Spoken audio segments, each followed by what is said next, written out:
Today we are making tomato soup. Today is a gloomy day, a really weird colder day in summer. So we are going to make tomato soup today to kind of bring up some positive vibes and push that negative weather away. And we're going to use these ingredients as per usual over here. So what you'll need is a liter of vegetable stock, tomato paste, you're looking about a tablespoon, 1 potato, I don't know if you see it, here it is, a small yellow onion, a couple cloves of garlic, and we have carrots in the front here. So you're looking to use 2 to 3 small carrots. We have a tin of peeled tomatoes. The recipe does call for diced tomatoes, but due to the scarce, when everyone started panic buying, we have a couple tins of tomatoes. I'm just gonna use that. That makes perfect sense. Why would I not use it if it's available? And we have thyme to add into the mix. What's not pictured here is the white wine, which you don't have to add it, but I like adding it. I've seen so many recipes where you deglaze the pot with white wine, so I thought why not throw that in, as well as you need whipping cream for the end, and obviously typical seasoning, salt, pepper, and chili pepper flakes, my favorite. You'll need that as well. So I think what we'll do now is chop and prepare everything so it'll look really aesthetically pleasing on camera and, you know, content. So off camera, I took the liberty of peeling the carrots, the potato, and I took the skin off of the onion. I would highly recommend when you're making a soup like this one, when you keep adding things in different sequences, that they're all chopped and ready to go. So that's what we're gonna do right now. Let's start with the stuff that won't hurt my eyes. We'll do carrots. So I already peeled the carrot. I find them kind of really wacky today. This was very difficult to peel, my friend. So let's chop some carrots, shall we? No rhyme or reason. The whole premise of today is to chop everything small. Everything. Why? To speed up the cooking time, and that way you're not waiting like 2 hours for this soup to cook. You literally only need maybe, what am I thinking here, 30, 45 minutes? And then after it's done cooking, you take a hand blender or immersion blender, whatever it's called. But yeah, so you would take it and blend it, and you want to puree it. That's the word. I couldn't think of it. You want to puree it, so it's all nice and silky and smooth. I found this recipe a few years ago, and I fell in love with it. What started this whole craze of tomato soup is Gordon Ramsay, Chef Gordon Ramsay, because I forget what show, he has like 3 different shows, but I want to say maybe even in an interview, he said that his favorite comfort food is grilled cheese and tomato soup. And ever since he said that, I felt obligated to try and perfect a version of tomato soup that I really like. So this week is actually my vacation, and I've dedicated this week to do some creative projects.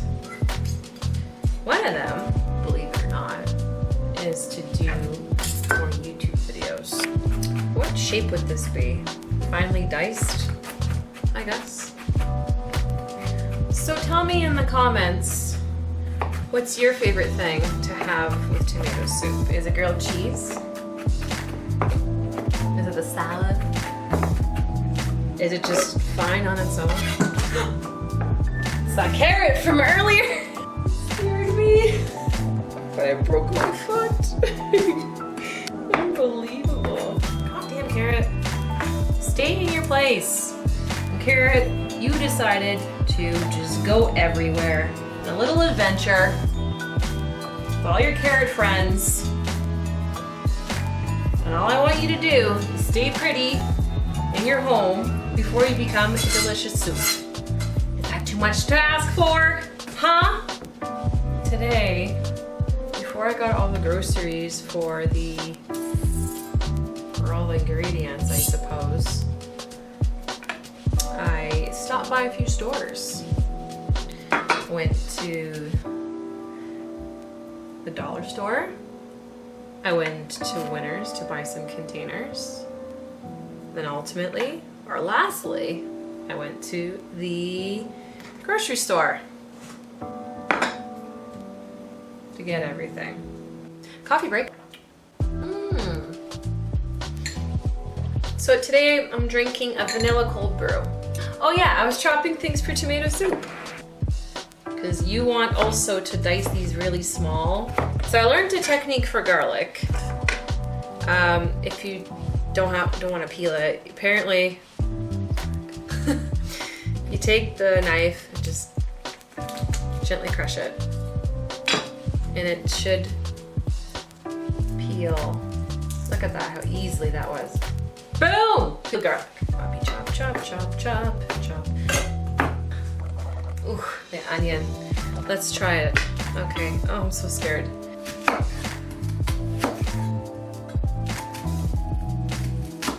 Oh my god, it's happening again! No! Oh my gosh, my eyes. Trying not. If I smile, what if you smile? Will it not help make you cry if you smile? You can't cry if you're smiling, right? Ah, the agony.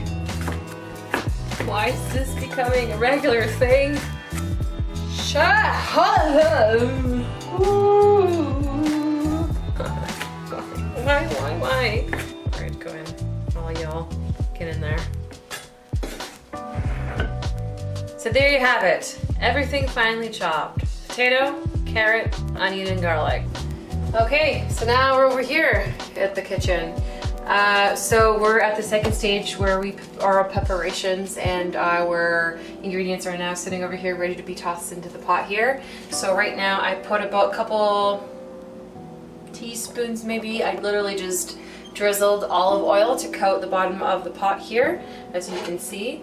And we're gonna have a medium heat, like a low heat. You don't want it high. You don't want this oil to splatter in your face. Also to note, do not use extra virgin olive oil to fry things for the soup. It doesn't have a high smoke point. Use like a light tasting olive oil or regular olive oil, and that is much better for pan frying, or in this case, sauteing things for the soup. So I'm going to add in the garlic and onions into here. So you want these to turn translucent. What I like about this recipe, it is so easy. It's so easy to start, so easy to customize. So once you get comfortable making this soup, you can always add things in, take things out. That's the beauty of cooking versus baking. With this, however, you just estimate, and that's the fun in cooking. It doesn't necessarily have to be right, it just has to taste good.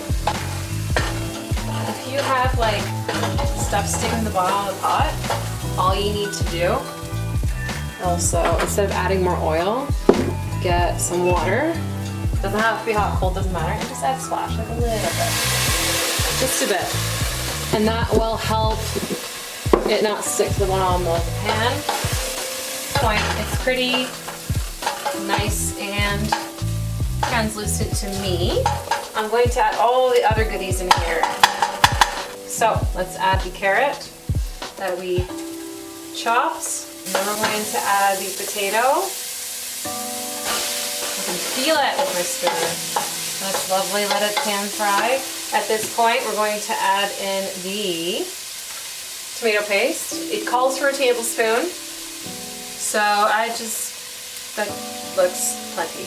You can add thyme. I'm not gonna do it just yet. I just wanna add the pesto.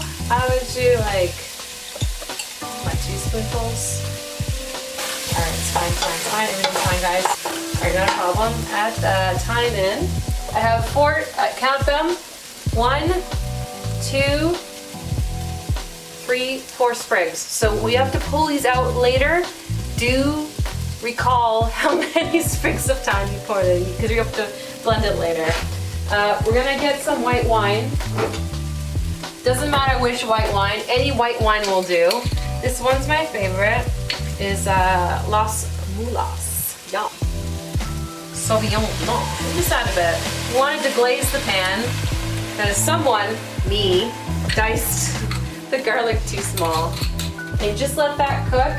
There's not gonna be alcohol in the soup. Gonna cook out the alcohol. We just want it to save that bottom of your pot.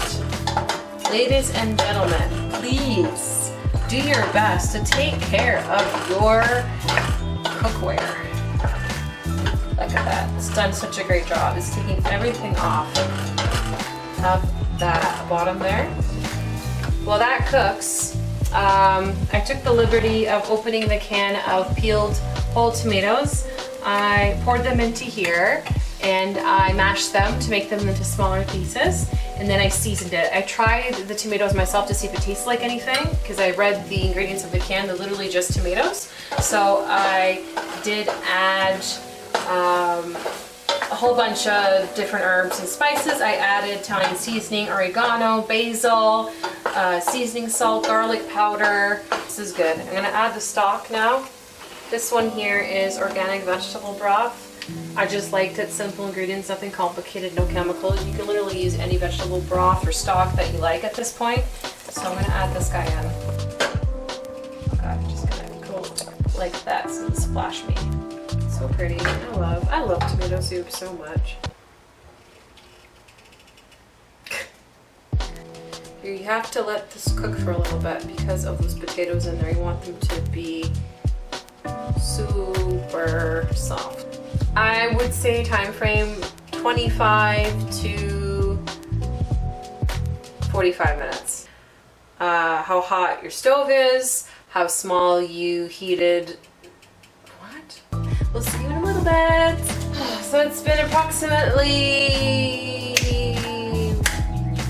30 minutes and it's boiling away.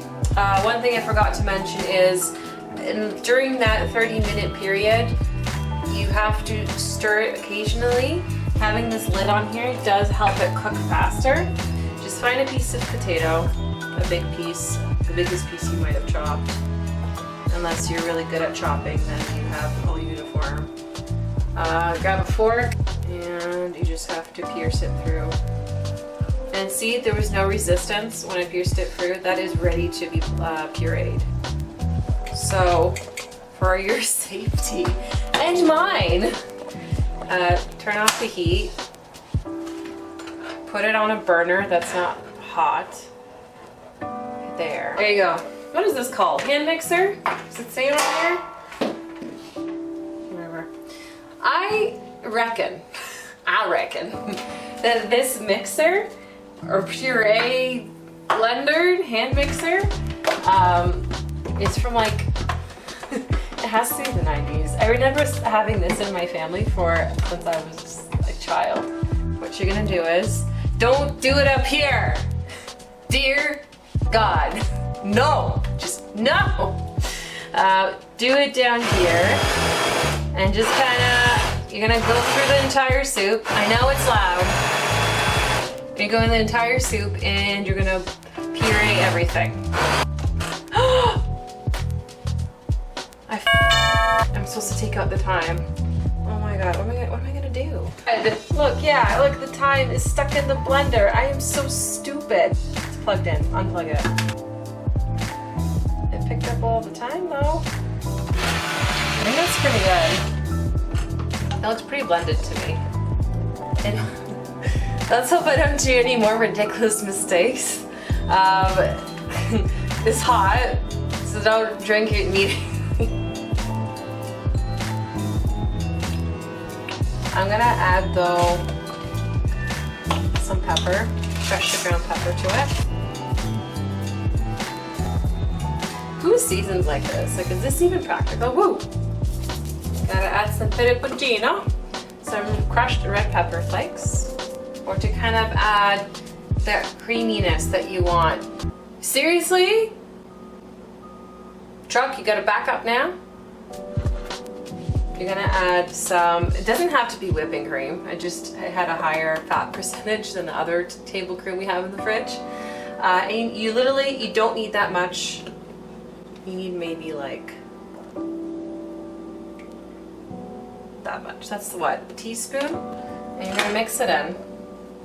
And what should happen is change the color. Really. Look at that.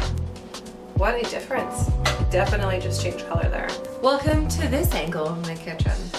So what we're gonna do is to make our grilled cheese, delicious. We have our panini press on. So we're just waiting for this to get hot enough. I just plugged it in, nothing out of the ordinary. And then I set up a teeny as tiny, as small as you can go, station. So I've got 2 pieces of multi-grain bread here. They're quite squishy. You don't want a hard bread. Ciabatta bread would not work here. Calabrese wouldn't work here. You want like just a simple white bread. Typically when people make grilled cheese, they put butter on both sides to kind of but for me, like, it's so oily. So what I do is I put pesto in it. This is a green pesto by Martelli. Spread it on the bread, stuff everywhere. And then we're going to put cheese on it. We're going to take the other slice, put it here. And you know what? If it's big enough, you could probably do 2 sandwiches at once. So I'm going to do that. And we let that sit for 2 minutes. And then 2 minutes, 4 minutes, whenever panini press just goes off, that's when you take the bread out. It's super simple. There you have it, grilled cheese and tomato soup. As always, happy eating and happy dining.